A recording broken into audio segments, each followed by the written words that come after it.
नमस्कार दोस्तों, VK knowledge electrical में आपका स्वागत है। एनसीवीटी आईटीआई का इलेक्ट्रीशियन थर्ड सेमेस्टर का अभी जो कल एग्ज़ाम हुआ है ये उसकी आंसर की है, यानी ये पेपर है। हम आपको ये प्रश्न सभी सॉल्व करवा रहे हैं। अगर आपने अभी रिसेंटली पेपर दिया है, आईटीआई स्टूडेंट हो, तो आप इस वीडियो को ज़रूर देखें और अपने सभी प्रश्नों का मिलान कर लीजिए कि आपने क्या किया है, कौन सा प्रश्न आपका सही हुआ है और कौन सा उत्तर आपने गलत कर दिया।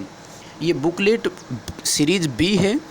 अगर आपका कोई दूसरा सीरीज़ भी है ए, सी या डी में से, तो भी प्रश्न तो सेम होंगे, तो आप प्रश्नों को इनसे मिलान करके भी चेक कर सकते हैं। और कंपटीशन एग्ज़ाम्स की तैयारी करने वाले स्टूडेंट इसे ज़रूर देखें, क्योंकि इस पेपर में कुल 50 प्रश्न है और वो 3 या 4 टॉपिक में से हैं, तो सभी प्रश्न बहुत इम्पोर्टेंट प्रश्न है। तो कंपटीशन तैयारी करने वाले स्टूडेंट भी इसे ज़रूर देखें। और अगर आपने एग्ज़ाम दिया है ये आईटीआई का, आप आईटीआई स्टूडेंट हो, तो फिर अपने आंसर की चेक कर लीजिए।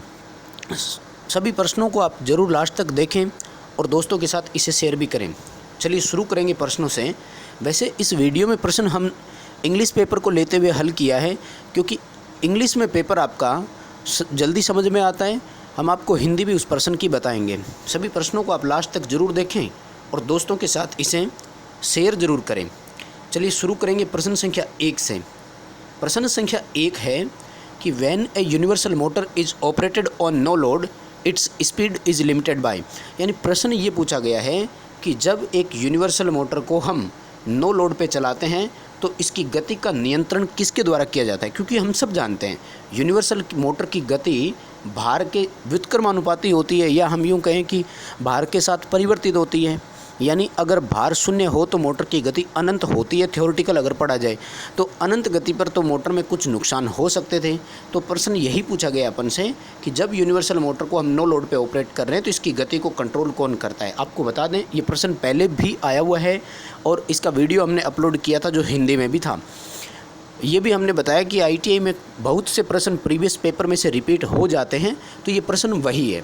नो लोड पर जो मोटर का स्पीड कंट्रोल होता है वो उसकी विंडेज और फ्रिक्शन लॉसेज के कारण होता है। हम सब जानते हैं कि यांत्रिक हानि जो मशीन में होती है वो गति पर निर्भर करती है, और नो लोड पर गति मोटर की ज़्यादा होगी तो उसमें विंडेज और फ्रिक्शन लॉस भी क्या होंगे, उच्चतम होंगे।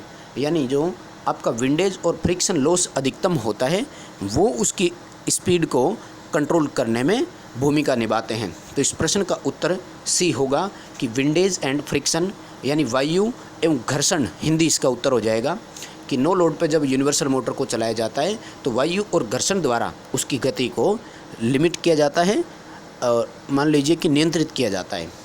अगला प्रश्न है कि for ceiling fans generally the single phase motor is used. यानी सीलिंग फैन में सामान्यतः कौन सी सिंगल फेज मोटर होती है। ये प्रश्न भी प्रीवियस पेपर में से ही आया हुआ है, लेकिन सबसे बड़ी जो इस प्रश्न की बात है वो ये कि प्रीवियस पेपर में जो सीलिंग फैन की मोटर होती है वो एक्चुअल ऑप्शन नहीं दिया था, लेकिन इस बार जो पेपर में आया है आपका वहाँ आपको स्पष्ट ऑप्शन दे रखा है। क्योंकि हम सब जानते हैं छत पंखे में जो सिंगल फेज मोटर होती है वो स्थायी कैपेसिटर मोटर होती है। इस प्रश्न का उत्तर डी होगा, परमानेंट कैपेसिटर मोटर करेंगे। क्योंकि इससे पहले जो मोटर ऑप्शन दिया था जो 2 पेपर में आया था आईटीआई में, वहाँ पर आपको स्थायी कैपेसिटर मोटर का ऑप्शन नहीं दिया गया था। तो वहाँ पर हमने इसका उत्तर किया था कैपेसिटर स्टार्ट मोटर, क्योंकि मोटर जो स्टार्ट होने का तरीका है वो तो कैपेसिटर ही था, क्योंकि बाकी ऑप्शन थे नहीं, इसलिए वो किया। लेकिन इस बार इसमें आपको परमानेंट कैपेसिटर मोटर स्पष्ट ऑप्शन दे रखा है, इसलिए कैपेसिटर स्टार्ट मोटर हम नहीं कर सकते, आपको परमानेंट कैपेसिटर मोटर ही ऑप्शन करना है।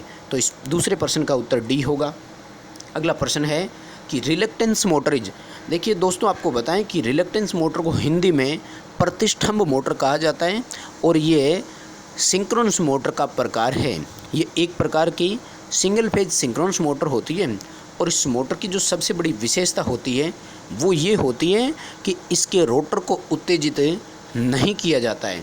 प्रश्न आपसे यही पूछा गया था कि रिलक्टेंस मोटर सामान्यतः किस प्रकार की उत्तेजित होती है। ऑप्शन दिए गए थे डबल उत्तेजित, सिंगल उत्तेजित या तो डबल या सिंगल और नन ऑफ दीज यानी इनमें से कोई नहीं। तो इस प्रश्न का उत्तर डी होगा कि इनमें से कोई नहीं, क्योंकि रिलक्टेंस मोटर के लिए ऑप्शन होना चाहिए था नो एक्साइटेशन, यानी मोटर में किसी प्रकार की कोई उत्तेजना नहीं होती। हालांकि है सिंक्रोनस मोटर, फिर भी हम इसके रोटर को उत्तेजित नहीं करते। दूसरी सबसे बड़ी बात, अगर आपको ये सिंक्रोनस रिलक्टेंस मोटर आती है तो इसी पेपर में 2 प्रश्न आए थे। आगे एक प्रश्न दिया गया है कि निम्न में से वह कौन सी मोटर है जो अनएक्साइटेड है, और उसका उत्तर आपका रिलक्टेंस मोटर होगा।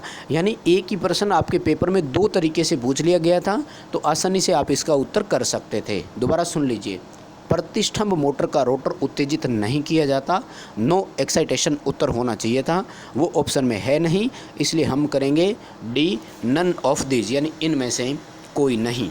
अगला चौथा प्रश्न है कि which of the following is non reversible motor, यानी इसमें से कौन सी एक ऐसी है जो नॉन रिवर्सिबल मोटर है। अब इस नॉन रिवर्सिबल को हिंदी में कहते हैं गैर प्रतिवर्ती मोटर। अब इस प्रतिवर्ती का पता नहीं क्या पूछ रहे हैं, बट इस प्रश्न का उत्तर सी होगा स्प्लिट फेज इंडक्शन मोटर जो रेजिस्टेंस से स्टार्ट होती हो, यानी resistance start split phase motor होगा। इसका हमने प्रूफ भी देखा है, इंटरनेट पे ये काफ़ी क्वेश्चन दिए हुए थे, तो ये हम आपको दिखा देते हैं कि इसमें आपको ये इंटरनेट पे जो है इसका ऑप्शन दिया गया था। अगला प्रश्न है which of the following motor will operate at high power factor, यानी इसमें से कौन सी ऐसी मोटर है जो उच्च पावर फैक्टर पर चलती है, यानी निम्न में से कौन सी मोटर है जिसका पावर फैक्टर उच्च होगा। देखिए सिंपल सा प्रश्न है, यूनिवर्सल मोटर जो होती है ये आपकी आर्मेचर और फील्ड वाइंडिंग के साथ होती है, पावर फैक्टर लैगिंग होगा। कैपेसिटर बी ऑप्शन जो है कैपेसिटर स्टार्ट मोटर, तो मोटर में कैपेसिटर केवल स्टार्टिंग के समय ही काम करता है, बाद में कैपेसिटर हट गया यानी मोटर लैगिंग हो गई।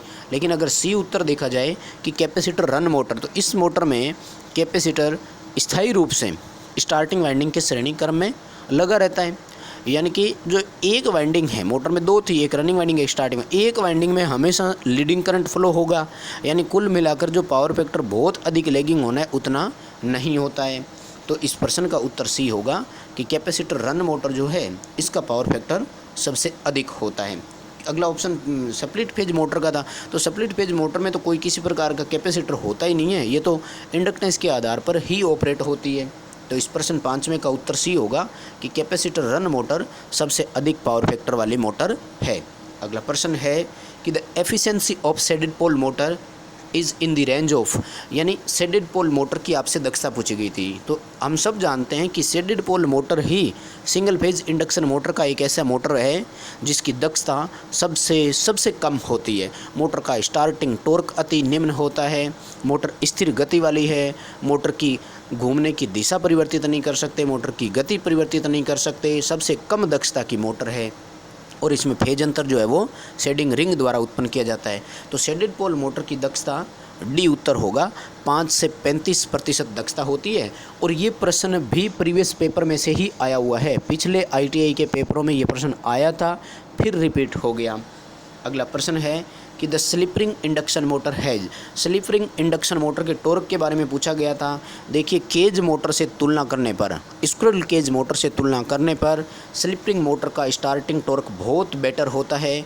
इस प्रश्न का उत्तर सी होगा कि हाई स्टार्टिंग टॉर्क, यानी मोटर का उच्च स्टार्टिंग टॉर्क होता है। अगर करंट के बारे में तुलना करते तो निम्न स्टार्टिंग करंट हो जाता, और पावर फैक्टर में भी अगर अंतर करते तो केज मोटर की अपेक्षा पावर फैक्टर भी उच्च होता है। तो इस 7वें प्रश्न का उत्तर सी होगा।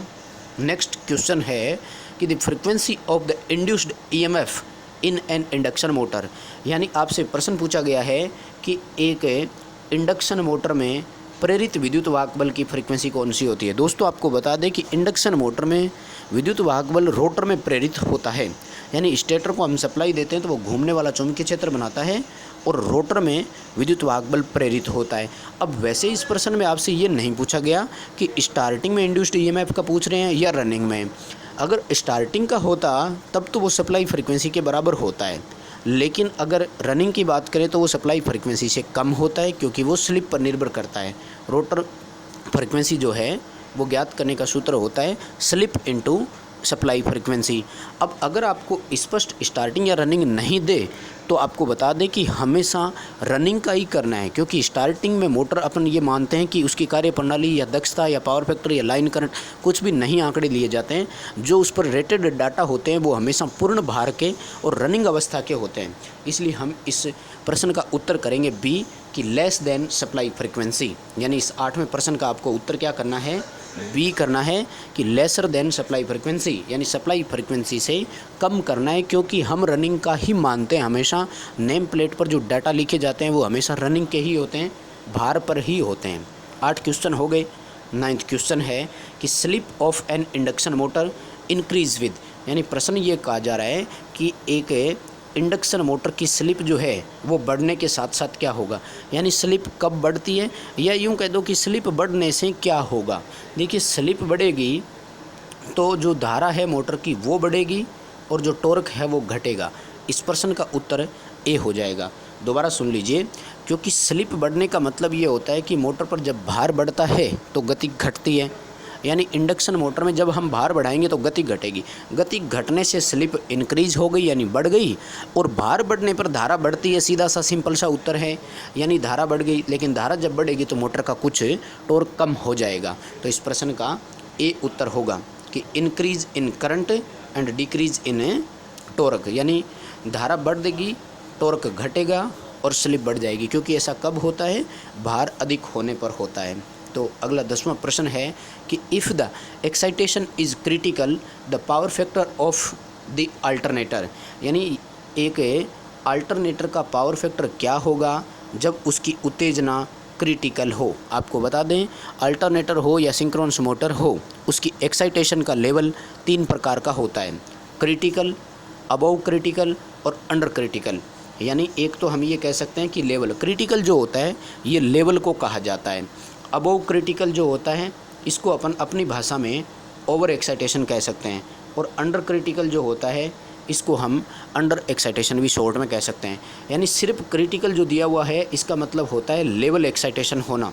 दोबारा सुन लीजिए प्रश्न को, यानी जो क्रिटिकल होता है तो इसको दूसरी भाषा में हम कहते हैं कि जो उत्तेजना है वो उसकी लेवल पर है, रेटेड मान पर है, जितनी उसको चाहिए थी उतनी ही दी है हमने। तो ऐसे में पावर फैक्टर इकाई होगा, और इस 10वें प्रश्न का उत्तर ए होगा कि यूनिटी पावर फैक्टर होगा क्रिटिकल पर। अगर अबोव क्रिटिकल होता तो इसका लीडिंग कर देते, और अंडर क्रिटिकल होता तो फिर इसका लैगिंग कर देते, यानी सी उत्तर हो जाता। अगला प्रश्न है कि what is or are the necessary conditions for parallel operation of alternator. बहुत आसान प्रश्न पूछा गया है। प्रश्न ये पूछा गया है कि अल्टरनेटर के समांतर परिचालन के लिए, पैरेलल ऑपरेशन यानी समांतर परिचालन अल्टरनेटर के लिए नेसेसरी कंडीशंस यानी ज़रूरी शर्तें क्या है। 2 अल्टरनेटर को समांतर क्रम में जोड़ने के लिए आवश्यक शर्तें कौन कौन सी है, ये प्रश्न आपसे पूछा गया है। तो अल्टरनेटर को समांतर क्रम में जोड़ने के लिए कंडीशंस जो होती है वो होती है आपकी 3। दोबारा बता देते हैं, सुन लीजिए। सबसे पहला जो होता है वो है आपका फेज क्रम समान होना चाहिए, दोनों अल्टरनेटर का फेज सीक्वेंस इक्वल होना चाहिए। दूसरी शर्त जो है वो टर्मिनल वोल्टेज बराबर होना चाहिए, और तीसरी शर्त जो होती है वो है कि फ्रीक्वेंसी बराबर होनी चाहिए। अब इस प्रश्न में आपको फेज सीक्वेंस के बारे में तो दिया नहीं, ए ऑप्शन दिया कि टर्मिनल वोल्टेज, बी दिया कि फ्रीक्वेंसी, और तीसरा दिया कि गति। अब गति से ही तो फ्रीक्वेंसी बदलती है, इसलिए बी और सी तो एक जैसे ऑप्शन हो गए थे। तो आपको इस 11वें प्रश्न का उत्तर करना था डी कि terminal voltage and frequency should be same, यानी टर्मिनल वोल्टेज और फ्रीक्वेंसी सेम होने चाहिए। वैसे देखो बी और सी तो एक ही उत्तर हो गए ना, क्योंकि फ्रीक्वेंसी सेम तभी होगी जब अल्टरनेटरों की गति बराबर होगी, क्योंकि जो फ्रीक्वेंसी है वो गति और पोल दोनों के आधार पर चेंजेज होगी। तो इस 11वें प्रश्न का आपको डी उत्तर करना था कि टर्मिनल वोल्टेज और फ्रीक्वेंसी दोनों एक बराबर होनी चाहिए। अगला प्रश्न है कि an alternator is also called, यानी अल्टरनेटर को हम ये भी कह सकते हैं। तो अल्टरनेटर किस नाम से जाना जा रहा है? एसी जनरेटर को हम अल्टरनेटर कहते हैं। ध्यान रखिएगा, एसी जनरेटर को हम अल्टरनेटर कहते हैं, और जनरेटर जिसको अपन कहते हैं या डायनामो जिसको अपन कहते हैं वो डीसी का जनरेटर होता है। यानी डीसी जनरेटर को हम डायनामो और एसी जनरेटर को हम अल्टरनेटर कहते हैं। वैसे दोनों जनरेटर का कार्यकारी सिद्धांत एक ही होता है, दोनों फैराडे के विद्युत चुम्बकीय प्रेरण सिद्धांत पर कार्य करते हैं, और दोनों में एसी उत्पन्न होती है। हाँ, वो एक तरीका अलग है कि एक में चुंबकीय क्षेत्र गतिमान और चालक स्थिर रहता है और एक में चुंबकीय क्षेत्र स्थिर और चालक गतिमान होता है। अगला प्रश्न है कि अल्टरनेटर आर रेटेड इन, यानी अल्टरनेटर की रेटिंग पूछी गई थी। बड़ा आसान सा प्रश्न है। अल्टरनेटर की रेटिंग केवीए में होती है। अगर केवीए ऑप्शन नहीं होता तो हम इसका वीए और एमवीए ऑप्शन भी कर सकते हैं। पूरा ऑप्शन नाम होता है किलो वोल्ट एम्पियर, और हम सब जानते हैं कि ये आभासी शक्ति की इकाई होती है। यानी मान लीजिए कि प्रश्न आपसे चेंज करके पूछ लिया जाए और रेटिंग केवीए में नहीं देता और उत्तर दे देता कि अल्टरनेटर की रेटिंग किस में होती है, मान लीजिए प्रश्न होता और ऑप्शन देता आभासी शक्ति, वास्तविक शक्ति, प्रतिघाती शक्ति, तो फिर हम इसका उत्तर करते आभासी शक्ति, क्योंकि आभासी शक्ति की इकाई होती है वोल्ट एम्पियर, यानी हम उसको वीए दर्शा सकते हैं, केवीए दर्शा सकते हैं, यानी किलो वोल्ट एम्पियर, और बहुत बड़ी कैपेसिटी का हो तो हम उसको मेगा वोल्ट एम्पियर से भी दर्शा सकते हैं। यानी आपको इस 13वें प्रश्न का उत्तर करना था सी कि अल्टरनेटर केवीए में रेटिंग होती है। मान लीजिए कि यही प्रश्न आपसे ट्रांसफार्मर के लिए पूछा जाता तो उसकी रेटिंग भी केवीए में ही होती है। लेकिन अगर आपसे डीसी जनरेटर के बारे में प्रश्न पूछ लिया जाता तो फिर हम ए उत्तर कर देते। दोबारा सुन लीजिए, डीसी जनरेटर की रेटिंग किलोवाट में होती है। यदि आपसे मोटर के बारे में पूछ लिया जाता तो मोटर की रेटिंग एचपी में और किलोवाट में दोनों में हो सकती है। प्रश्न को दोबारा बता देता हूँ, इसमें आपको 4 इकाइयाँ याद हो जाएगी।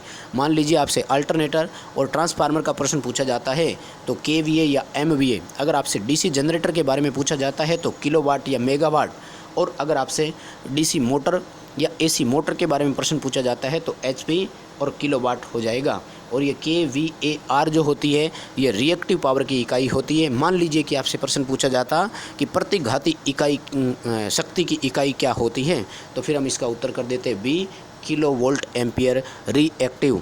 वैसे ये इकाई एक और भी है, बहुत इंपॉर्टेंट इकाई है। कौन सी है कि पावर फैक्टर सुधारने के लिए जब हम कैपेसिटर का उपयोग करते हैं तो वो कैपेसिटर केवीएआर में ही रेटेड किया जाता है। अगला प्रश्न है कि 3 फेज़ अल्टरनेटर आर जनरली, यानी 3 फेज़ का अल्टरनेटर जो होता है वो सामान्यतः कैसे संयोजित होता है, आपसे प्रश्न पूछा गया है। 3 फेज़ का अल्टरनेटर है, आपको बता दें जनरेटिंग स्टेशन पर 3 फेज़ अल्टरनेटर की बात कर रहा है और वो हमेशा स्टार कनेक्टेड होता है। इस प्रश्न का उत्तर ए होगा। ये प्रश्न भी प्रीवियस पेपर में से ही आया हुआ है। स्टार कनेक्टेड करने का मतलब ये होता है कि इसकी सेकेंडरी साइड में जो न्यूट्रल पॉइंट बनता है हम उसको आसानी से अर्थ कर सकते हैं, ग्राउंड कर सकते हैं। और जब न्यूट्रल को ग्राउंड कर देते हैं तो इसके हमें कई बेनिफिट्स मिलते हैं कि वोल्टेज अनबैलेंस नहीं होती, लीकेज करंट और इलेक्ट्रिक शॉक से भी बचाया जा सकता है। तो इस 14वें प्रश्न का उत्तर होगा ए कि 3 फेज़ का अल्टरनेटर सामान्यतः स्टार संयोजित होता है।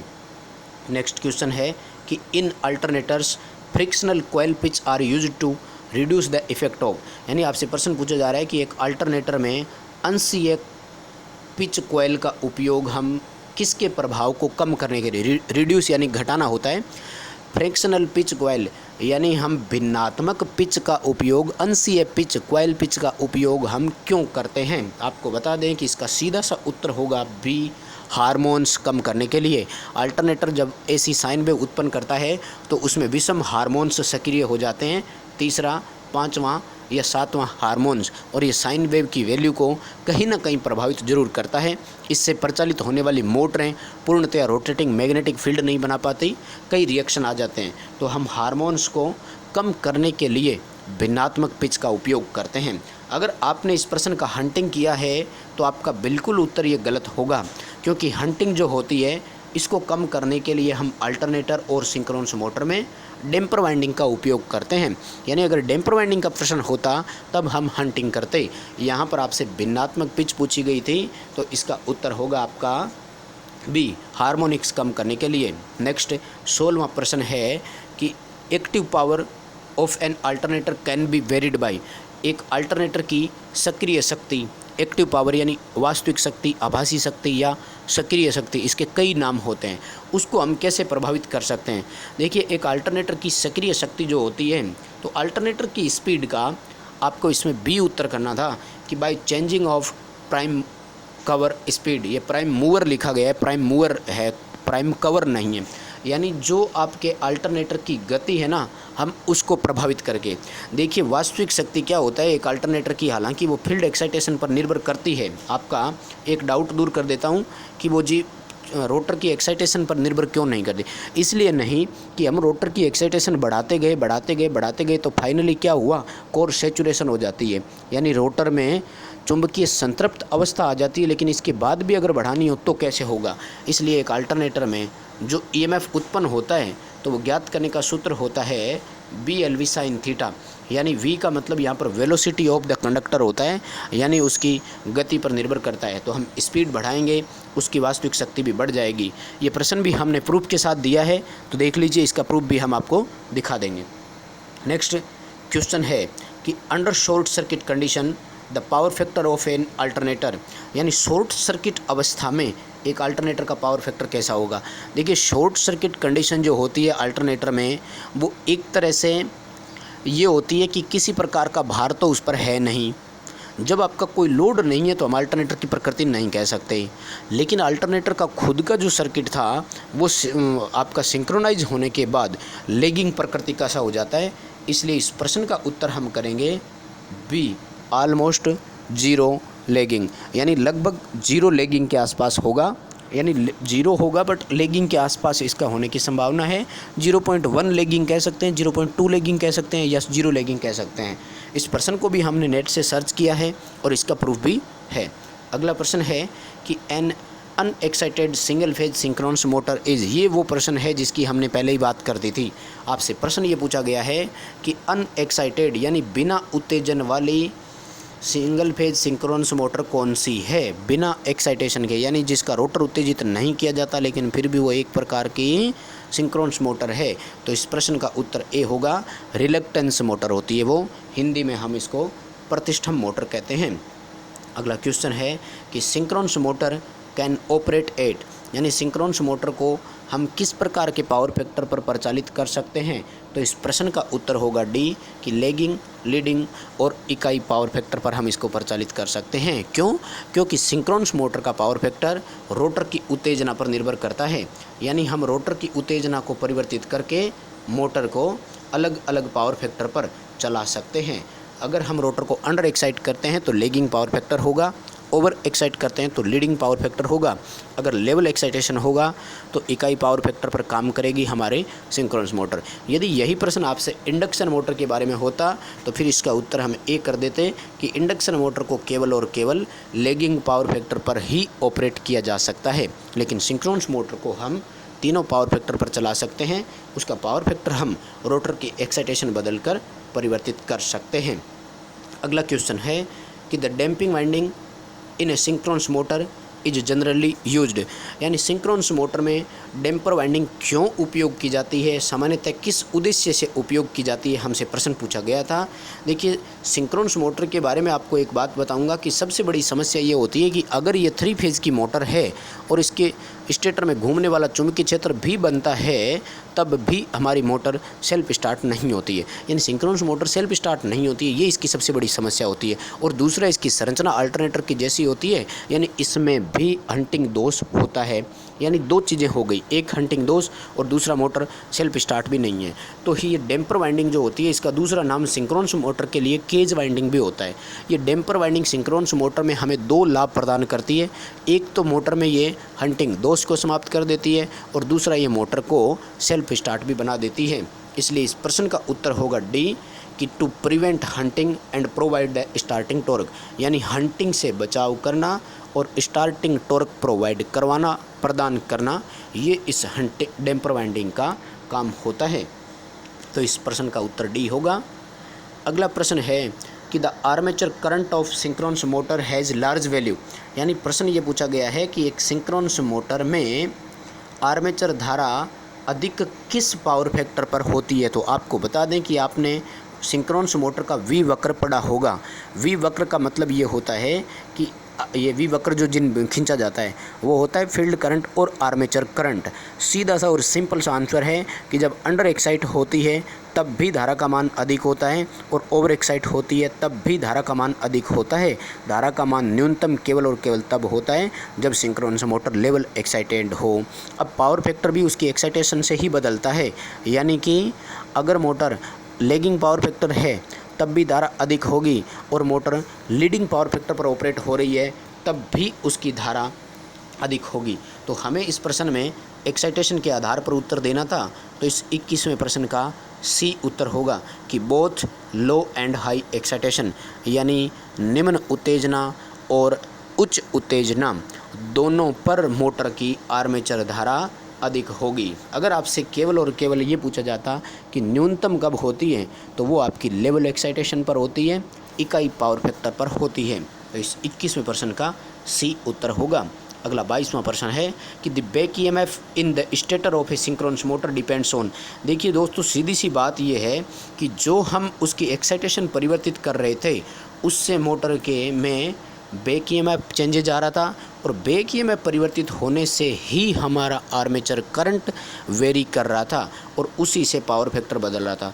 यानी एक सिंक्रोनस मोटर में अगर हम उस रोटर की उत्तेजना चेंजेज करते हैं तो उससे 3 कारक बदलते हैं। सबसे पहला उसका बैक ईएमएफ बदलता है, उससे आर्मेचर की धारा में चेंजेज आता है, और उससे मोटर के पावर फैक्टर में परिवर्तन आना है। यानी सीधा सा कारक ये है कि जो आपका रोटर एक्साइटेशन है वो सब कारकों को प्रभावित करता है। अब अपन से इस 22वें प्रश्न में ये पूछा गया है कि जो स्टेटर का बैक ईएमएफ है वो किस बात पर निर्भर करेगा, तो वो सिंपल सी बात है, रोटर एक्साइटेशन पर निर्भर करेगा। और इस 22वें प्रश्न का उत्तर बी होगा कि रोटर एक्साइटेशन वो चेंज करेंगे, बैक ईएमएफ चेंज होगा, आर्मेचर करंट चेंज होगी और पावर फैक्टर चेंज हो जाएगा। सबसे इम्पोर्टेंट टॉपिक है सिंक्रोनस मोटर में ये पढ़ने वाला। नेक्स्ट 23वां क्वेश्चन है कि in a synchronous motor the torque angle is. देखिए सिंक्रोनस मोटर में एक होता है टॉर्क एंगल, एक होता है लोड एंगल, यानी भार एंगल कह दो। तो आपसे टॉर्क एंगल की परिभाषा पूछी गई है, जिसको हम लोड एंगल ही कह सकते हैं एक तरह से। अगर अल्टरनेटर में होता तो वहाँ पर प्रश्न होता पावर एंगल, और सिंक्रोनस मोटर में वो लोड एंगल या टॉर्क एंगल के नाम से जाना जाता है, क्योंकि जनरेटर आपको पावर प्रदान करता है और मोटर हमें टॉर्क प्रदान करती है। यानी कि जनरेटर में सवाल अगर पूछते तो पावर एंगल के बारे में पूछते, और मोटर के बारे में पूछा है तो टॉर्क एंगल कह दो या लोड एंगल कह दो। और ये एंगल वो होता है जो अपने स्टेटर और रोटर के पोल का जो होता है उनके बीच में, गति के बीच में। सिंक्रोनस मोटर का रोटर सिंक्रोनस गति पर ही गतिमान होने का प्रयास करता है। यानी सिंक्रोनस मोटर में NS और NR बराबर होती है, लेकिन प्रॉपर तरीके से NR बराबर नहीं होती। उसमें 1 डिग्री 2 डिग्री 5 डिग्री का वो पिछड़ ही जाता है, रोटर आपका पीछे रह ही जाता है। उसी को हम टॉर्क एंगल या लोड एंगल कहते हैं। तो इस प्रश्न का उत्तर ए होगा कि the angle between rotating stator flux and rotor pole. दोबारा देख लीजिए, यानी the angle between rotating stator flux and rotor pole, यानी रोटर पोल और घूमने वाले स्टेटर का जो फ्लक्स बनाया था, स्टेटर ने जो घूमने वाला फ्लक्स बनाया था, उनके बीच में जो एंगल होता है उसी को हम टॉर्क एंगल या लोड एंगल के नाम से जानते हैं। मान लीजिए यही प्रश्न आपसे रिपीट करके दूसरी भाषा में लोड एंगल पूछ लिया जाता तो भी यही उत्तर होता है इसका। नेक्स्ट क्वेश्चन है कि the core flux in a transformer depends mainly, यानी ट्रांसफार्मर की कोर में जो फ्लक्स उत्पन्न होता है ये किस बात पर निर्भर करेगा। कोर में उत्पन्न अधिकतम फ्लक्स घनत्व जो होता है वो निर्भर इस बात पर करेगा कि हमने उस कोर को कितने वोल्ट दिए और किस फ्रीक्वेंसी पर हमने उसको संयोजित किया। हमने कितने उसको वोल्ट दिए और किस फ्रीक्वेंसी पर उसको संयोजित किया। क्योंकि ट्रांसफार्मर में अगर अपन समीकरण की बात करें तो ट्रांसफार्मर में प्रेरित विद्युत वाहक बल की समीकरण फाई F और N होता है, यानी नंबर ऑफ टर्न होता है। अब इस प्रश्न में नंबर ऑफ टर्न तो दिया नहीं है। अगर अब बात की जाए इस फ्लक्स की, तो फ्लक्स आपका EMF और इस फ्रीक्वेंसी दोनों से प्रभावित होगा। तो इस प्रश्न का उत्तर होगा बी 24वें प्रश्न का कि the supply voltage and frequency, यानी हमने कोर को कितने वोल्ट की फ्रीक्वेंसी सप्लाई दी और वो कितने फ्रीक्वेंसी वाला वोल्टेज था। तो इस 24वें का बी उत्तर होगा। नेक्स्ट क्वेश्चन है कि the radiant efficiency of luminous source depends on. प्रश्न पूछा गया है कि किसी प्रकाशीय स्रोत की, प्रदीप्ति स्रोत की, सोर्स जो होते हैं जो इल्यूमिनेशन जनरेट कर रहे हैं, उनकी जो दक्षता होती है वो किन किन कारकों पर निर्भर करती है। देखिए, जिस तरह के प्रश्न दिए गए हैं आप ज़रूर इसमें कंफ्यूज हो गए और मोस्टली स्टूडेंट इसमें ऑल ऑफ द अबव करके आए, यानी सभी, उपरोक्त सभी, जबकि ये इसका उत्तर नहीं होगा। क्योंकि आप देखिए प्रश्न क्या पूछा गया, दक्षता पूछी गई। दक्षता है वेवलेंथ ऑफ लाइट रेज, यानी प्रकाश किरणों की वेवलेंथ। तो वेवलेंथ तो निर्धारित है, अपन सब जानते हैं प्रकाश का रंग जो विबग्योर था उसमें कि किस रंग की वेवलेंथ अधिक होती है, किस रंग की वेवलेंथ कम होती है। तो वो तो बार बार चेंज हो ही नहीं सकती, प्रत्येक उपकरण वही जो रंग देता है उसकी वेवलेंथ सेम रहती है। और ए ऑप्शन दिया कि शेप ऑफ द सोर्स आकृति से भी ज़्यादा प्रभावित नहीं होती। हालांकि वो प्रत्यक्ष प्रकाश व्यवस्था है, प्रत्यक्ष प्रकाश व्यवस्था है, फिर भी अगर हम प्रत्यक्ष प्रकाश व्यवस्था भी देखें तो जीएलएस लैंप की अलग होती है, फ्लोरेसेंट लैंप की अलग दक्षता होती है। तो वो क्यों आई? तो इस प्रश्न का उत्तर होगा B, temperature of the source, यानी कि सोर्स का जो टेम्परेचर होता है वो। इस प्रश्न को भी हमने नेट से सर्च किया है और आपको इसका प्रूफ दे देते हैं। ये प्रश्न इंटरनेट पर भी है और इसका प्रूफ जो है वो बी होगा उत्तर, कि temperature of the source. Next question है कि कार्बन आर्क लैंप सामान्यतः कहाँ उपयोग में लिया जाता है। तो ये प्रश्न भी रिपीट हुआ है, प्रीवियस पेपर में आया था। कार्बन आर्क लैंप जो होता है वो सिनेमा प्रोजेक्टर में काम में लिया जाता है। डीसी पर प्रचालित होने वाला लैंप है, 40 से 60 वोल्ट डीसी पर ये लगभग ऑपरेट हो जाता है। सबसे बड़ी बात कि इसका पावर फैक्टर यूनिटी होता है। तो अगला प्रश्न है कि candela is the unit of, यानी कैंडला किसकी इकाई है। तो हिंदी में उसको ज्योति तीव्रता या प्रदीप्ति तीव्रता कहते हैं, जिसकी कैंडला इकाई होती है। और इंग्लिश में हम उसको ल्यूमिनस इंटेंसिटी के नाम से जानते हैं, प्रदीप्ति तीव्रता कहते हैं। तो इस 27वें प्रश्न का बी उत्तर होगा कि प्रदीप्ति तीव्रता की इकाई कैंडला होती है। अगला प्रश्न है कि the unit of luminous flux, प्रदीप्ति फ्लक्स की इकाई पूछी गई है। ये प्रश्न भी प्रीवियस पेपर में से ही आया है और इसका उत्तर हो जाएगा सी, कि ल्यूमन जो है वो इसकी प्रदीप्ति की फ्लक्स की इकाई होती है। प्रदीप्ति फ्लक्स की इकाई ल्यूमन होती है। आपको ये 27वें प्रश्न में 4 यूनिट दी गई है। एक बार मैं चारों यूनिट आपको रिपीट करवा देते हैं, सुन लीजिएगा।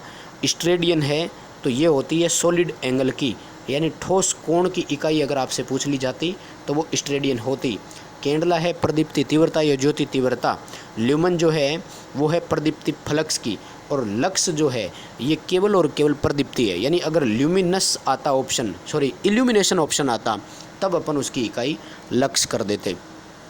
अगला प्रश्न है कि luminous efficiency of fluorescent tube, tubelight की दक्षता पूछी है। हमने प्रीवियस पेपर में आपको जब ये प्रश्न हल कराया तब बताया था 60 से 65 ल्यूमन प्रति वाट होती है ट्यूबलाइट की दक्षता। और अगर सबसे अधिक दक्षता की बात करते तो वो सोडियम वेपर लैंप की होती है, 100 से 110 ल्यूमन प्रति वाट होती है। प्रीवियस पेपर में आपको केवल एक ऑप्शन दिया हुआ मिला 60 ल्यूमन प्रति वाट और दूसरा था 75। तो स्टूडेंट उन ऑप्शन में काफ़ी कंफ्यूज हो गए थे, लेकिन इस पेपर में उन्होंने सारे डाउट आपके वैसे दूर कर दिए थे और एक ही ऑप्शन दिया है।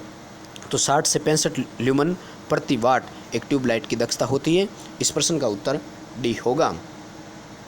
अगला प्रश्न है कि 1 ल्यूमन पर स्क्वायर मीटर किसके बराबर होता है।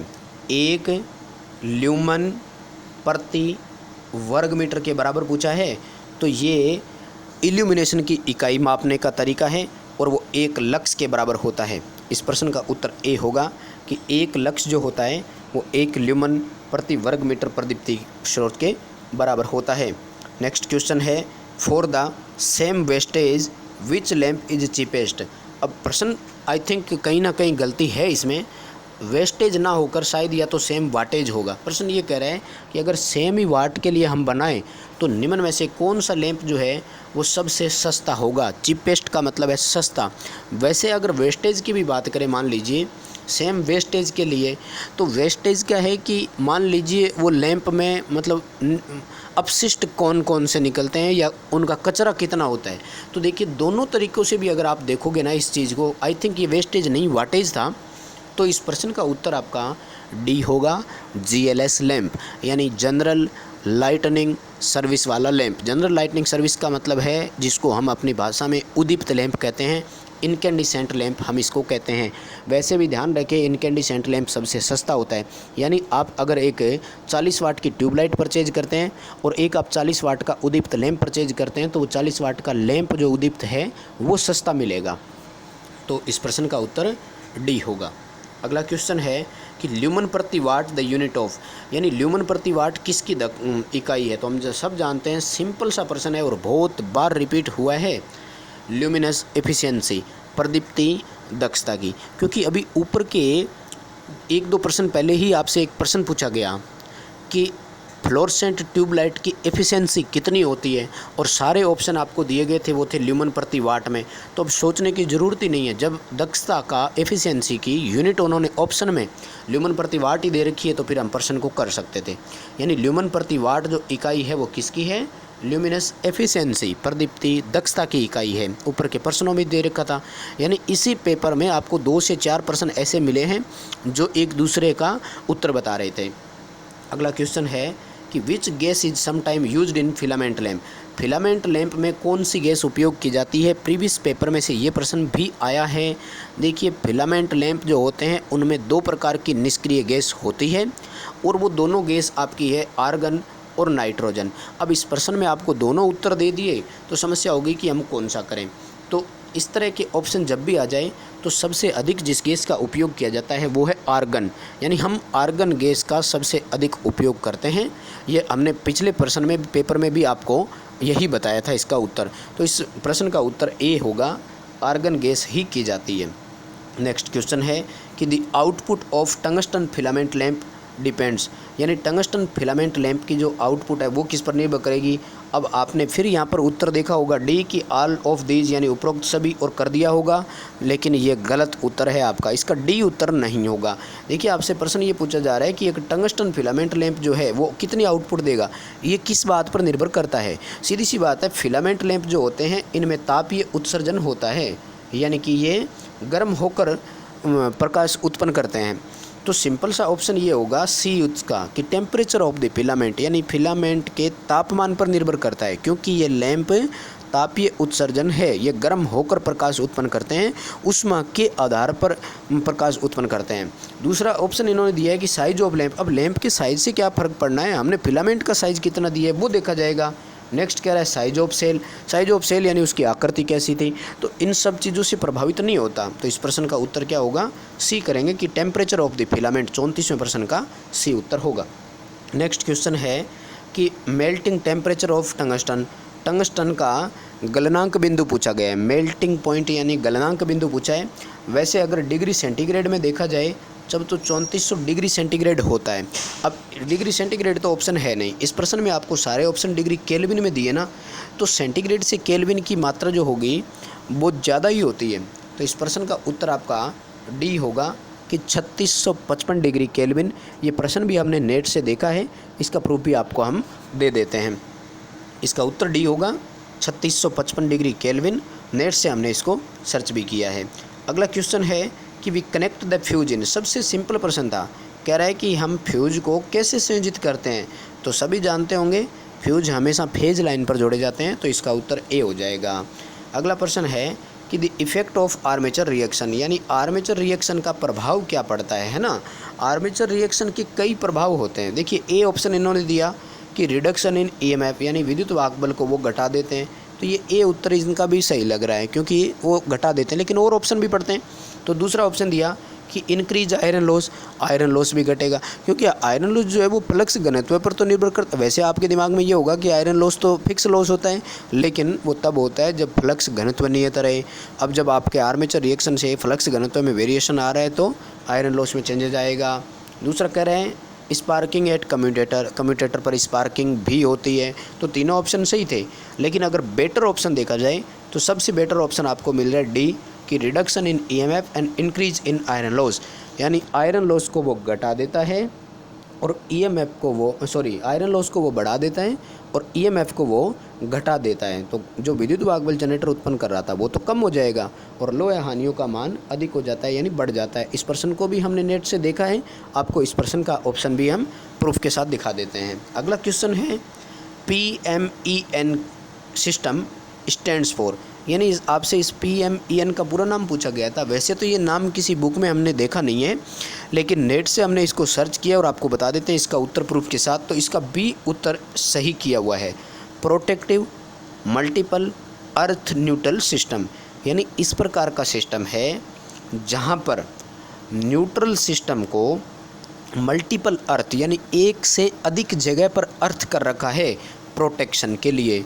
यानी जिस न्यूट्रल को आपने प्रोटेक्शन के काम में ले रखा है, हमने उनको बहुत सारी मल्टीपल अर्थिंग यानी 2 या 2 से अधिक अर्थ दे रखे हैं। बाई चांस एक अर्थ फेल भी हो जाए तो दूसरा अर्थ काम करता रहे। तो वैद्युतिक सर्किट को देखते हुए इसका भी उत्तर ही होगा, क्योंकि वो प्रोटेक्शन के काम में आता है। मल्टीपल अर्थ न्यूट्रल यानी न्यूट्रल को हमने बहुत जगह से ग्राउंड कर भी रखा है, तो इस प्रश्न का भी उत्तर होगा। अगला प्रश्न है कि आरसीसीबी का पूरा नाम। देखिए ये एक प्रकार का सर्किट ब्रेकर है और ईएलसीबी में मिलता जुलता है। सबसे पहले तो आपको इसका पूरा नाम बता देते हैं, और वो पूरा नाम होता है इसका रेजिडुअल करंट सर्किट ब्रेकर है, यानी अवशिष्ट धारा परिपथ वियोजक। धारा इसमें रेजिडुअल हो जाती है, रेजिडुअल मैग्नेटिज्म के जैसे होता है। वैसे इसमें मिलती जुलती 2 सर्किट ब्रेकर और भी होते हैं। जो आप सब ने नाम पढ़ रखा है वो तो है ELCB यानी अर्थ लीकेज सर्किट ब्रेकर, और इसी में मिलता एक और होता है वो है RCD रेजिडुअल करंट डिवाइस। ये RCCB का ही दूसरा रूप है RCD रेजिडुअल करंट डिवाइस, यानी रेजिडुअल करंट सर्किट ब्रेकर ये RCCB हो गया।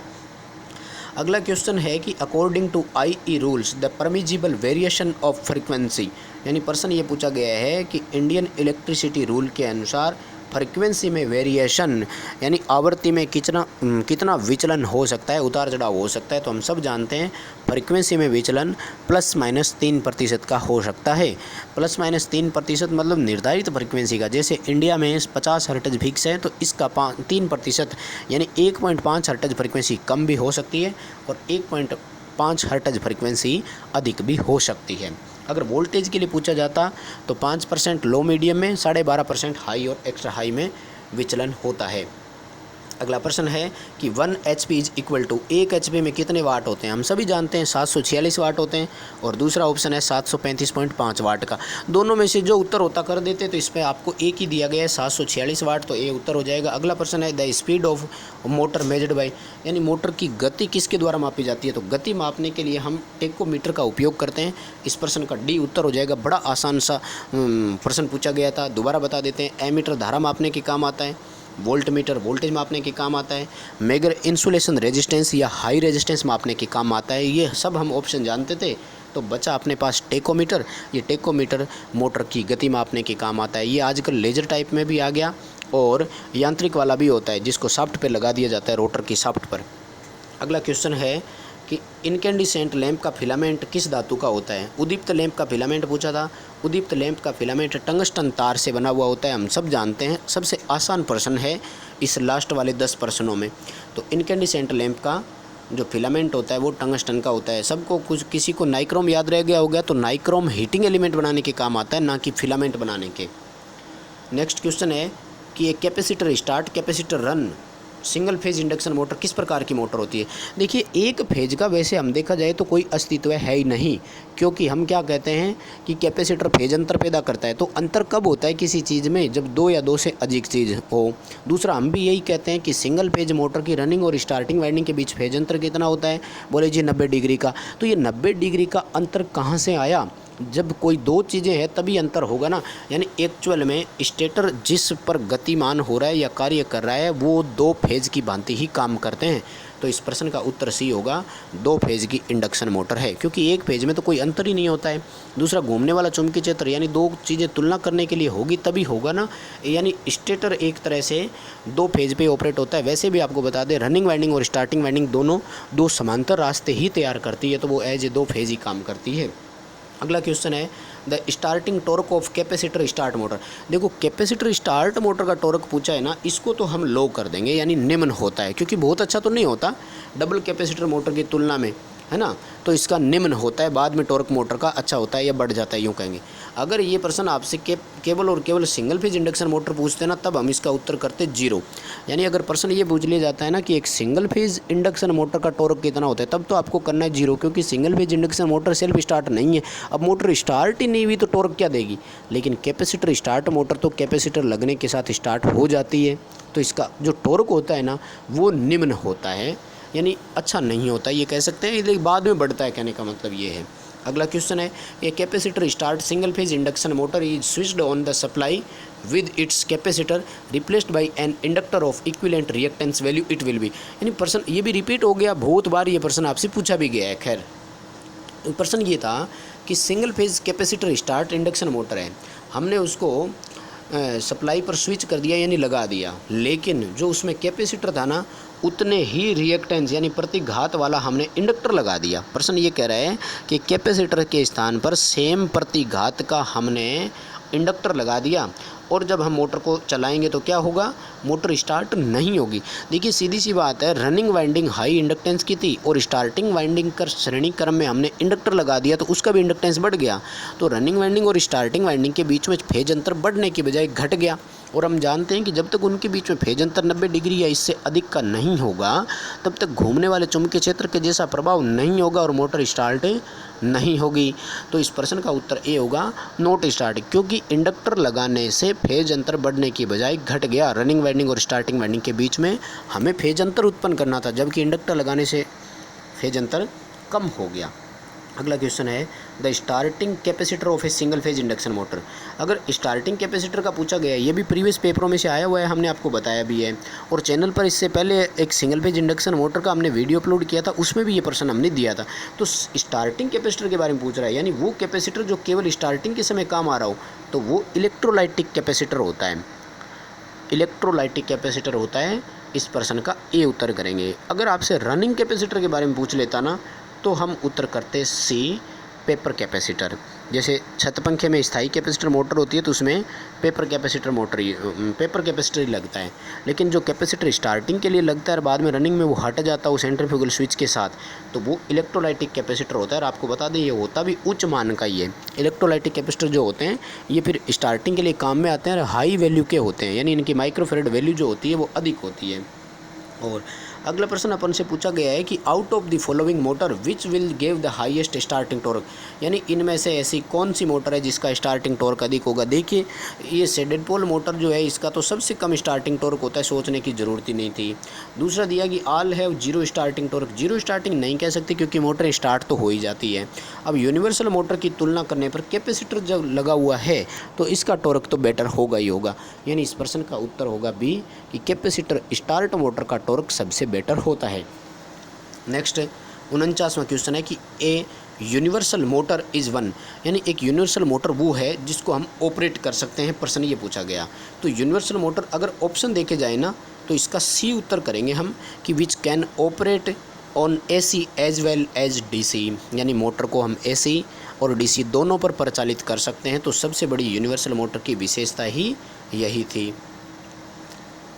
अगला प्रश्न है कि single phase motors are commonly manufactured up to, यानी एक सिंगल फेज जो एक फेज की जो मोटरें होती हैं इनको हम कितनी कैपेसिटी तक बनाते हैं। तो सिंगल फेज की मोटरें 2 HP तक ही होती है, इससे ज़्यादा नहीं होती। 3 फेज की मोटरें स्टार्ट हो जाती है इससे आगे, क्योंकि इससे अधिक अगर आपको लोड की शक्ति की रिक्वायरमेंट है तो फिर आपको 3 फेज मोटर ही वहाँ पर काम में लेनी होगी, क्योंकि अधिक भार के लिए फिर इन मोटरों की दक्षता कम हो जाती है, प्रॉपर टॉर्क मोटर नहीं दे पाती है। इसलिए 2 HP के लोड तक हम सिंगल फेज मोटर को बना सकते हैं, मोटर आराम से ऑपरेटिव होती है।